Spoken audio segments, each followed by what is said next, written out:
یہ میری خوش قسمتی کہ میں حضور کا امت ساری زندگی اس کا شکریہ ادا کرتا رہوں تو کہ شکر ادا. ہم حضور کے امتی، نبی انتظار کرتے رہے، نبی منتظر رہے. حضرت عیسیٰ نے تو نام بھی بتا دیا نا، لوگوں میں جا رہا ہوں چلو نام بھی بتا دیتا ہوں، میرے بعد جو آنے والا اس کا نام احمد ہوگا. نبی انتظار کرتے رہے، 12 نبیوں نے انتظار کیا حضور کی امت میں ہونے کے لیے، تمنا کی. نستورہ راہب انتظار کرتا رہا، بحیرہ راہب انتظار کرتا رہا، زندگیاں گزار دی انہوں نے. سلمان فارسی کی کہانی سن لو، مجوسی کے بیٹے تھے، حق کی طلب میں نکلے، باپ نے گھر سے نکال دیا. ایک پادری کے پاس جا کے رکے، زندگی بھر اس کی نوکری کی. جب اس کا آخری وقت آیا اس نے کہا میری تدفین کے بعد غموریا چلے جانا، وہاں کا پادری خدا رسیدہ ہے، تجھے اس سے کچھ مل جائے گا. کہتے میں وہاں سے غموریا آ گیا.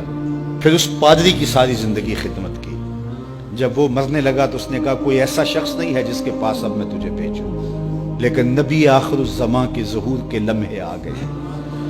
تو یہاں سے یثرب چلا جا، وہ اس نبی کی ہجرت گاہ ہوگی، تیری زندگی سنور جائے گی. تو نے بڑی محنت کی ہے، بڑی نوکری کی ہے میری. کہتے میں نے اس کو کہا کہیں ایسا نہ ہو میں دھوکہ کھا جو مجھے کوئی نشانی بتا دے. اس نے کہا 3 نشانیاں ہیں، ایک صدقہ نہیں لے گا، دوسرا ہدیہ رد نہیں کرے گا، تیسرا 2 کندھوں کے درمیان مہر نبوت. کہتے ہیں میں نے اس کی تدفین کی، یثرب کی جانب جاتے ہوئے ایک قافلے میں شامل ہو گیا. انہوں نے مجھے پکڑ کے اپنا غلام بنا لیا، لیکن میرے پہ مہربانی یہ کی کہ مجھے بیچا جا کے مدینے میں. ایک یہودی نے مجھے خرید لیا. میں اس کے باغ میں گوڈی کرتا تھا، کام کرتا تھا، کھجوریں توڑتا تھا، لیکن میں انتظار میں تھا کہ کبھی وہ نبی آخر الزماں آئے تو مجھے دید ہو. کبھی عرش پر، کبھی فرش پر، کبھی ان کے در، کبھی در بدر. غم عاشقی تیرا شکریہ میں کہاں کہاں سے گزر گیا.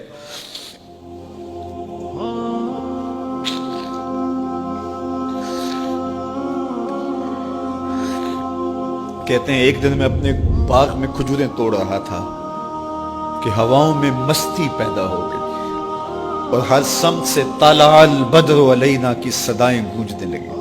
میں سمجھ گیا کہ وہ لمحے آ گئے. میں نے چھلانگ لگا دی اور دوڑ پڑا. میرے آقا نے سمجھا شاید غلام بھاگ گیا، اس نے دوڑ کے مجھے پکڑ لیا. میں نے اس کو کہا کہ میں نوکر تیرا ہی ہوں، لیکن دل نوکر کسی اور کا ہے. میں بھاگوں گا نہیں، مجھے جانے دے.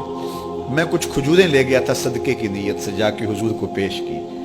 آقا کریم نے فرمایا ہم نبی صدقہ نہیں لیتے. کہتے ہیں نشانی ایک پوری ہو گئی. کہتے ہیں کہ میں کچھ دنوں کے بعد اور کھجوریں لے گیا اور میری نیت ہدیہ کی تھی.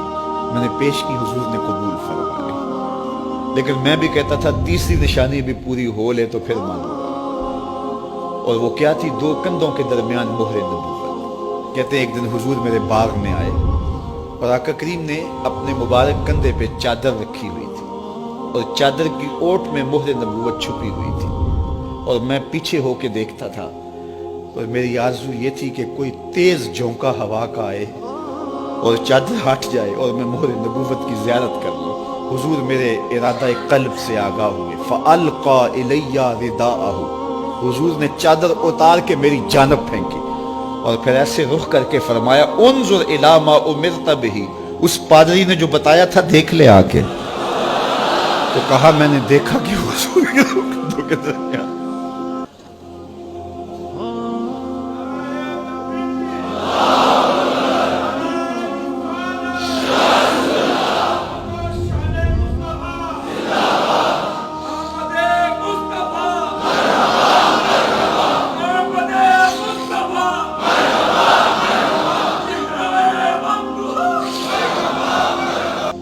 ہم نے تو کوئی انتظار نہیں کیا نا، ہم نے تو کوئی دکھ نہیں سہا. ہم سوئے تھے مقدر جاگ اٹھے. ہمارے والد مسجد سے مولوی صاحب کو بلا لائے. انہوں نے کان میں آ کے کہا مبارک ہو تو حضور کا نوکر بن کے آ رہا. ہمیں وہ نبی ملا جو نبیوں کا نبی.